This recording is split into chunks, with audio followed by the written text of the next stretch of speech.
ಎಲ್ಲರಿಗೂ ನಮಸ್ಕಾರ. ನಾನು ಮಹಂತೇಶ್ ಬೀಳಗಿ. ಇತ್ತೀಚೆಗೆ ನಾನೊಂದು ಪುಸ್ತಕ ಓದಿದ್ದೆ, ಇಕಿಗಾಯ್ ಅಂತ ಇಂಗ್ಲೀಷ್ನೊಳಗೆ. ಅದರದ್ದು ಸಬ್ ಟೈಟಲ್ ಪುಸ್ತಕದ್ದು the Japanese secret to a long and happy life. ಜಪಾನ್ದವ್ರದ್ದು ಸೀಕ್ರೆಟ್ ಏನು? ಅವರು ಭಾಳ ದಿವಸ ಬದುಕ್ತಾರೆ, ಭಾಳಷ್ಟು ಖುಷಿಯಿಂದ ಬದುಕ್ತಾರೆ.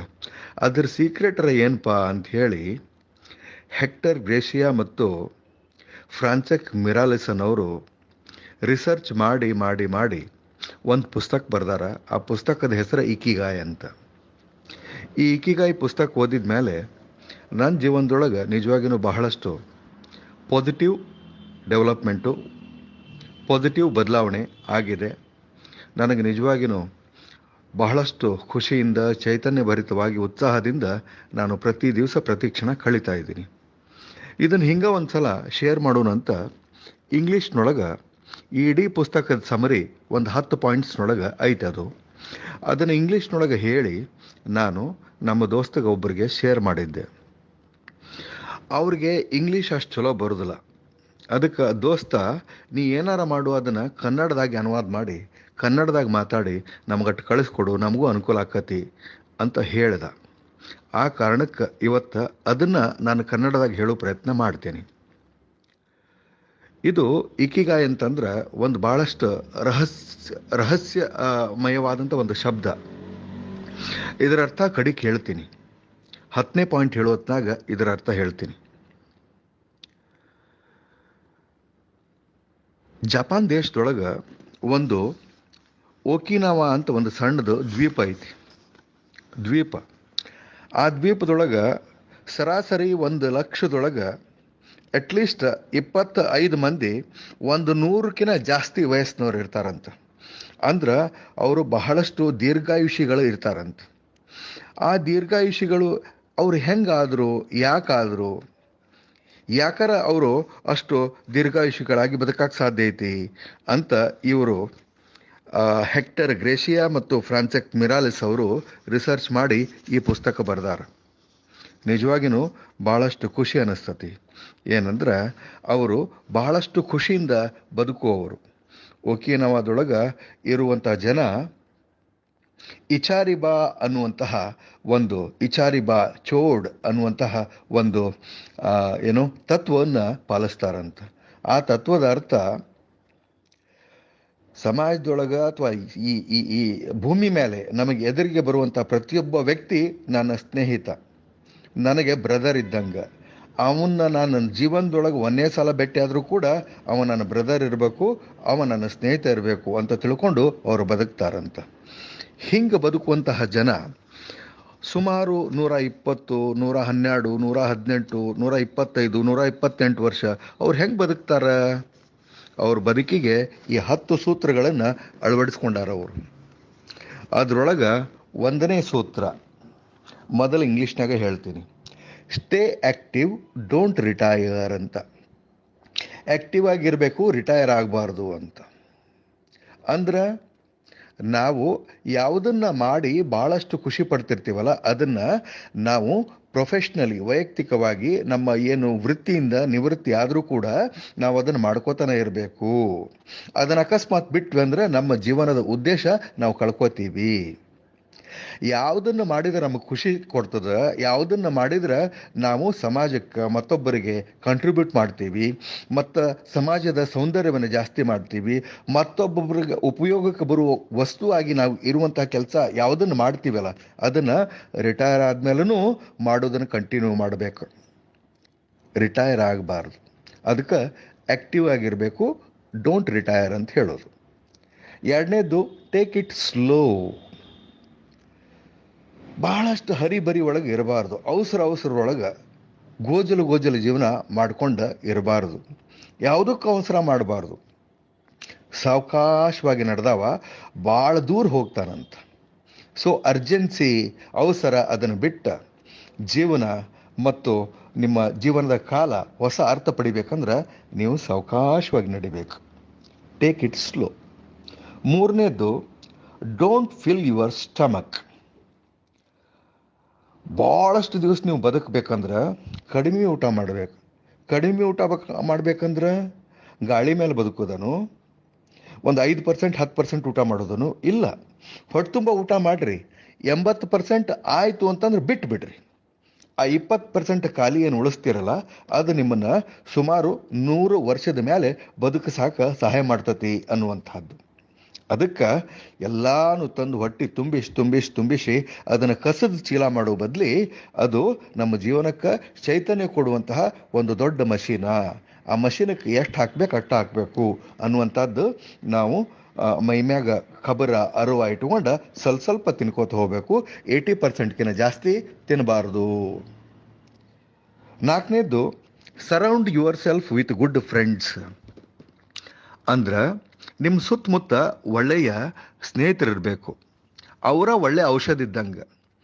ನಿಮಗೇನೇನು ಚಿಂತೆ ಇರ್ತಾವಲ್ಲ ಅವೆಲ್ಲ ದೋಸ್ತರ ಜೊತೆ ಮಾತಾಡಿದ್ರೆ ಹೋಗ್ತಾವ. ನಿಮ್ಮ ಕತಿ ಮತ್ತೊಂದು ಏನೈತೆ ದೋಸ್ತರ ಜೊತೆ ಹೇಳಿದ ಮೇಲೆ ನಿಮ್ಮ ಮನಸ್ಸು ಹಗರ್ ಅನ್ನಿಸ್ತದೆ. ಅವ್ರು ನಿಮಗೆ ಒಂದು 4 ಉಪದೇಶದ ಮಾತು ಹೇಳ್ತಾರೆ. ಜೋಕ್ ಮಾಡೋದು, ನಗೋದು, ಮತ್ತು ಎಲ್ಲ ದೋಸ್ತರು ಕೂಡಿ ಕನಸು ಕಾಣೋದು. ಇದರ ಅರ್ಥ ಜೀವನ ಮಾಡೋದು, ಜೀವಂತ ಇರೋದು ಅಂದ್ರೆ ನಿಮ್ಮ ಸುತ್ತಮುತ್ತ ಒಳ್ಳೆಯ ಸ್ನೇಹಿತರನ್ನ ಇಟ್ಕೊಂಡು ಇರಬೇಕು ಅಂತ. ಅದಕ್ಕೆ surround yourself with good friends. 5ನೇದ್ದು, get in shape for your next birthday.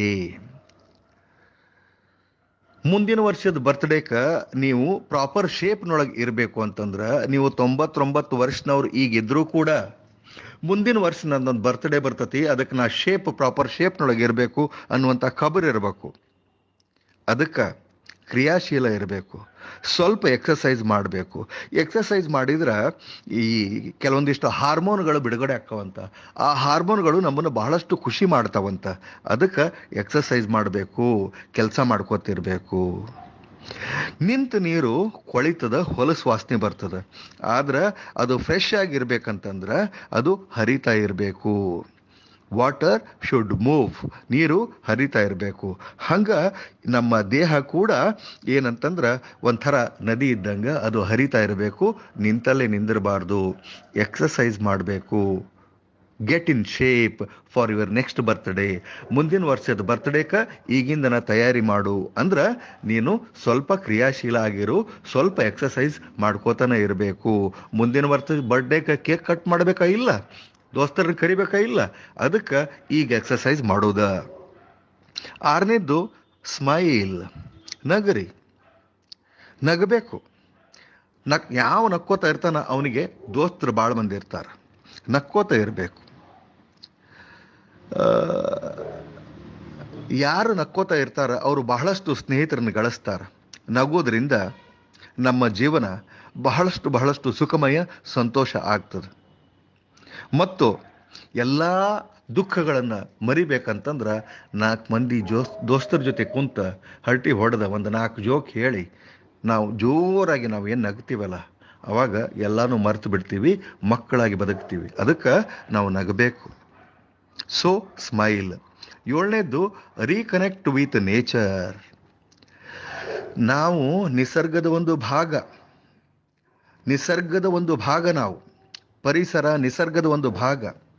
ಆದ್ರಿಂದ ಬರೀ ಸಿಟಿ ಒಳಗೆ ಈ ಸದ್ದು ಗದ್ದಲ ಗೋಜು, ಸಿಟಿ ಬಸ್ಸು, ಟ್ರೇನು, ಫ್ಲೈಟು, ಈ ಎಲ್ಲ ಗೋಜು ಗದ್ದಲ ಅದನ್ನೆಲ್ಲ ಬಿಟ್ಟು ನಿಸರ್ಗದ ಮಡಲಿನೊಳಗೆ ಹೋಗಿ ಒಂದು ಸ್ವಲ್ಪ ಹೊತ್ತು ಕಾಲ ನಾವು ಕಳಿಬೇಕು. ಯಾಕೆ ಕಾಲ ಕಳಿಬೇಕು? ಯಾಕಂದ್ರೆ ನಾವು ನಿಸರ್ಗದ ಒಂದು ಭಾಗ. ಅದಕ್ಕೆ ನಾವು ನಿಸರ್ಗದ ಮಡಿಲಿನಲ್ಲಿ ಎಷ್ಟು ಸಾಧ್ಯಕತೆ ಅಷ್ಟು ಸಲ ಫ್ರೀಕ್ವೆಂಟ್ ಆಗಿ ಮೇಲಿಂದ ಮೇಲೆ ನಾವು ಅಲ್ಲಿ ಹೋಗಿ ನಮ್ಮ ಬ್ಯಾಟ್ರಿಗಳನ್ನು ರೀಚಾರ್ಜ್ ಮಾಡ್ಕೋಬೇಕು. ಅದಕ್ಕೆ ಫ್ರೀಕ್ವೆಂಟ್ ಆಗಿ ಮೇಲಿನ ಮೇಲೆ ನಿಸರ್ಗದ ಮಡಿಲಿನೊಳಗೆ ಹೋಗಿ ಟೈಮ್ ಕಳೆಯೋದನ್ನು ರೂಢಿ ಮಾಡ್ಕೋಬೇಕು. ರೀಕನೆಕ್ಟ್ ವಿತ್ ನೇಚರ್ ಅಂತ. 8ನೇದ್ದು, ಗಿವ್ ಥ್ಯಾಂಕ್ಸ್. ಕೃತಜ್ಞತೆ ಹೇಳಬೇಕು ನಾವು ಜೀವನದೊಳಗೆ. ಯಾರ್ಯಾರಿಗೆ ಹೇಳೋದು? ನಮ್ಮ ಪೂರ್ವಜರಿಗೆ, ನಮ್ಮ ಹಿರಿಯರಿಗೆ, ನಿಸರ್ಗಕ್ಕೆ ಎದಕ್ಕೆ? ನಾವು ಉಸಿರಾಡಿಸೋ ಗಾಳಿ, ಉಣ್ಣು ಅನ್ನ, ಮತ್ತು ಬೆಳೆ ಬೆಳ್ಯಾಕ ಜಮೀನು ಅಥವಾ ನೆಲ ಎಲ್ಲವನ್ನು ಕೊಟ್ಟದ್ದು, ನಮ್ಮ ಸ್ನೇಹಿತರನ್ನು ಕೊಟ್ಟದ್ದು, ನಮ್ಮ ಕುಟುಂಬವನ್ನು ಕೊಟ್ಟದ್ದು, ಎಲ್ಲವನ್ನು ಕೊಟ್ಟದ್ದು ನಿಸರ್ಗ. ಅದಕ್ಕೆ ಅವ್ರಿಗೆಲ್ಲರಿಗೂ ಪ್ರತಿ ದಿವಸ ಎಷ್ಟು ಸಾಧ್ಯಕತೆ ಅಷ್ಟು ಸಲ ಫ್ರೀಕ್ವೆಂಟ್ ಆಗಿ ಅವ್ರಿಗೆ ಏನು ಮಾಡಬೇಕು, ನಾವು ಕೃತಜ್ಞತೆ ಹೇಳಬೇಕು. ಮತ್ತು ನಾನು ಜೀವಂತ ಇರೋದಕ್ಕೆ ಅದೃಷ್ಟವಂತ, ಅದಕ್ಕೆಲ್ಲ ಕಾರಣ ನೀವ. ಆದ್ರಿಂದ ಪ್ರತಿ ದಿವಸ ಸ್ವಲ್ಪ ಎಲ್ಲರ ಟೈಪ್ ಮಾಡ್ಕೊಂಡು ಎಲ್ಲರಿಗೂ ಥ್ಯಾಂಕ್ಸ್ ಹೇಳ್ಕೋತ ಹೋದ್ರಿ ಅಂದ್ರೆ ನಿಮ್ಮ ಬ್ಯಾಂಕ್ ಬ್ಯಾಲೆನ್ಸ್ನೊಳಗೆ ಹ್ಯಾಪಿನೆಸ್ಸು ಬೆಳ್ಕೋತ ಹೋಗತಿ, ಸುಖ ಸಂತೋಷ ನೆಮ್ಮದಿ ಜಾಸ್ತಿ ಆಕೋತ ಹೋಗತಿ. ಅದಕ್ಕೆ ಗಿವ್ ಥ್ಯಾಂಕ್ಸ್ ಅಂತ. 9ನೇದ್ದು ಲಿವ್ ಇನ್ ದ ಮೊಮೆಂಟ್ ಅಂತ. ಈ ಕ್ಷಣದಲ್ಲಿ ಬದುಕಬೇಕು. ಭೂತಕಾಲದ ಬಗ್ಗೆ, ಗತಿಸಿ ಹೋಗಿದ್ದರ ಬಗ್ಗೆ ಬಹಳಷ್ಟು ವಿಷಾದ ವ್ಯಕ್ತಪಡಿಸೋದು, ಅಯ್ಯೋ ನಾ ಹಂಗಿರ್ಬೇಕಾಗಿತ್ತು, ಅಯ್ಯೋ ನಾ ಅದು ಮಾಡಬೇಕಾಗಿತ್ತು, ಇದು ಮಾಡಬೇಕಾಗಿತ್ತು. ಭೂತಕಾಲದ ಬಗ್ಗೆ ವಿಷಾದ ಮತ್ತು ಭವಿಷ್ಯದ ಬಗ್ಗೆ ಭಯಂಕರ ಹೆದರಿಕೆ ಮತ್ತು ಚಿಂತೆ, ಮುಂದೆ ಹೆಂಗೋ ಏನೋ. ಸೊ ಭೂತಕಾಲದ್ದನ್ನು ಬಿಡ್ರಿ, ವಿಷಾದ ಬಿಡ್ರಿ, ಭವಿಷ್ಯದ ಬಗ್ಗೆ ಚಿಂತೆ ಅಥವಾ ಹೆದರಿಕೆ ಇಟ್ಕೋಬೇಡ್ರಿ. ಈ ಕ್ಷಣ ಏನಂತಂದ್ರೆ ಇವತ್ತು, ಇಂದಿಂದಿಂದಿಗೆ ನಾಳೆಗೆ ತಿಳಿತಲ್ಲ. ಆ ದೃಷ್ಟಿಯಿಂದ ನಾವು ಇವತ್ತಿನ ಬಗ್ಗೆ ವಿಚಾರ ಮಾಡಬೇಕು. ಇವತ್ತು ನಾನು ಸಂಪೂರ್ಣವಾಗಿ ಈ ದಿನಾಂಕ ಈ ಕ್ಷಣನ ನೆನಪಿಡುವಂಗೆ ನಾನು ಬದುಕಬೇಕು ಅಂತಂದ್ರೆ ಇವತ್ತು ನಾನು ಬದುಕಬೇಕು. ಹಿಂದಿಂದಕ್ಕಲ್ಲ, ಮುಂದಿಂದಕ್ಕೂ ಅಲ್ಲ, ಇವತ್ತಿನ ಸಲುವಾಗಿ ಬದುಕಬೇಕು. So live in the moment ಅಂತ. 10ನೇದ್ದು ಭಾಳ ಇಂಪಾರ್ಟೆಂಟ್ ಇದ, ಫಾಲೋ ಯುವರ್ ಇಕಿಗಾಯ್. ನಿಮ್ಮ ಇಕಿಗಾಯಿನ ನೀವು ಫಾಲೋ ಮಾಡಬೇಕು. ಇಕಿಗಾಯ್ ಅಂದ್ರೆ ಏನು? ನಿಮ್ಮೊಳಗೆ ಒಂದು ಪ್ಯಾಷನ್ ಐತಿ, ಒಂದು ಅರ್ಜ್ ಐತಿ, ಒಂದು ಡಿಸೈರ್ ಐತಿ, ಒಂದು ಅತ್ಯಂತ ಉತ್ಕಟವಾದ ಒಂದು ಬಯಕೆ ಐತಿ. ಆ ಬಯಕೆ ನಿಮ್ಮನ್ನ ಒಂದು ಪ್ರಾಪರ್ ಒಂದು ಶೇಪ್ನೊಳಗೆ ತಂದದ. ನೀವು ಇವತ್ತು ಹೀಗಿರಾಕ ಕಾರಣ ಅಂತಂದ್ರೆ ಆ ಒಂದು ಅರ್ಜ್ ಅಥವಾ ಬಯಕೆ ಅದು ನಿಮ್ಮಲ್ಲಿ ಅದ್ವಿತೀಯ ವಿಶಿಷ್ಟ ಒಂದು ಪ್ರತಿಭೆಯನ್ನು, ಟ್ಯಾಲೆಂಟನ್ನು ನಿಮಗೆ ಕೊಟ್ಟದ. ಆ ಟ್ಯಾಲೆಂಟಿನಿಂದ ನಿಮ್ಮ ಜೀವನಕ್ಕೆ ಒಂದು ಅರ್ಥ ಬಂದದ. ನೀವು ಬದುಕುವ ಪ್ರತಿ ಕ್ಷಣಕ್ಕೂ ಅರ್ಥ ಬರ್ತದ. ಮತ್ತು ನೀವು ಪ್ರತಿ ದಿವಸ ಮತ್ತೊಬ್ಬರಿಗೆ ಉಪಯೋಗವಾಗಿ ಇರಬೇಕು ಅಂತಂದ್ರೆ ಆ ಒಂದು ಪ್ಯಾಷನ್, ಆ ಒಂದು ಡಿಸೈರ್, ಆ ಒಂದು ಅರ್ಜ್, ಆ ಒಂದು ಯುನಿಕ್ ಟ್ಯಾಲೆಂಟ್ ಏನೈತಲ್ಲ, ಅದ್ವಿತೀಯ ಪ್ರತಿಭೆ ನಿಮ್ಮಲ್ಲಿರೋದು ಅದು ಕಾರಣ. ಎಷ್ಟೋ ಮಂದಿಗೆ ಅವರ ಇಕಿಗಾಯ್, ಅವರ ಪ್ಯಾಷನ್ ಏನಂತ ಗೊತ್ತೇ ಇರೋದಿಲ್ಲ. ಅಂಥವ್ರು ಏನು ಮಾಡ್ಬೇಕಂಗಂದ್ರೆ ಅವರು ತಮ್ಮ ಇಕಿಗಾಯ್ ಅನ್ನೋದು ಏನು ಅಂತ ಡಿಸ್ಕವರ್ ಮಾಡೋದ್ರೊಳಗೆ ಅವ್ರ ಜೀವನನ ಕಳಿಬೇಕು. ಆವಾಗ ಅವ್ರ ಜೀವನನೂ ಅರ್ಥಪೂರ್ಣ ಆಕತಿ. ಆ ದೃಷ್ಟಿಯಿಂದ ಈ ಪುಸ್ತಕದ ಈ ಲೇಖಕರು ಹೇಳುವಂಗ ನಿಮ್ಮೆಲ್ಲರಿಗೂ ಅತ್ಯಂತ ದೀರ್ಘವಾದ, ಸುಖವಾದ, ಸಮೃದ್ಧಿಯಾದ ಮತ್ತು ನಿಮ್ಮ ಅರ್ಥಪೂರ್ಣ ಜೀವನ ನಿಮ್ಗೆಲ್ಲರಿಗೂ ಸಿಗಲಿ ಅಂಥೇಳಿ ಹಾರೈಸ್ತೀನಿ. ನಮ್ಮ ದೋಸ್ತ ಈ ನನ್ನ ಮಾತನ್ನು ಕೇಳಿಕೊಂಡು ಬಹಳಷ್ಟು ಸಂತೋಷ ಪಡೋದ್ರೊಳಗೆ ಯಾವುದೂ ಸಂಶಯ ಇಲ್ಲ ಅಂಥೇಳಿ. ಮತ್ತೊಂದು ಸಲ ಎಲ್ಲರಿಗೂ ನಮಸ್ಕಾರ. ನಿಮ್ಮ ಜೀವನದ ಇಕಿಗಾಯಿ ನೀವು ಹುಡುಕೊಳ್ತೀರಿ ಮತ್ತು ಅದನ್ನು ಅನುಸರಿಸಿ ನೀವು ಬದುಕ್ರಿ. ಬಹಳಷ್ಟು ದೀರ್ಘವಾಗಿ, ಸುಖವಾಗಿ, ಸಂತೋಷವಾಗಿ ನೀವೆಲ್ಲರೂ ಬಾಳಬೇಕು ಅಂತ ನಾನು ಶುಭ ಹಾರೈಸಿ ಈ ಒಂದು ಪುಸ್ತಕದ ಸಮರಿನ ಅಥವಾ ಸಾರಾಂಶವನ್ನು, ಮುಖ್ಯ ಮಾರ್ಗದರ್ಶಿ ಸೂತ್ರಗಳನ್ನು ಇಲ್ಲಿಗೆ ನಾನು ಮುಗಿಸ್ತಾ ಇದ್ದೀನಿ.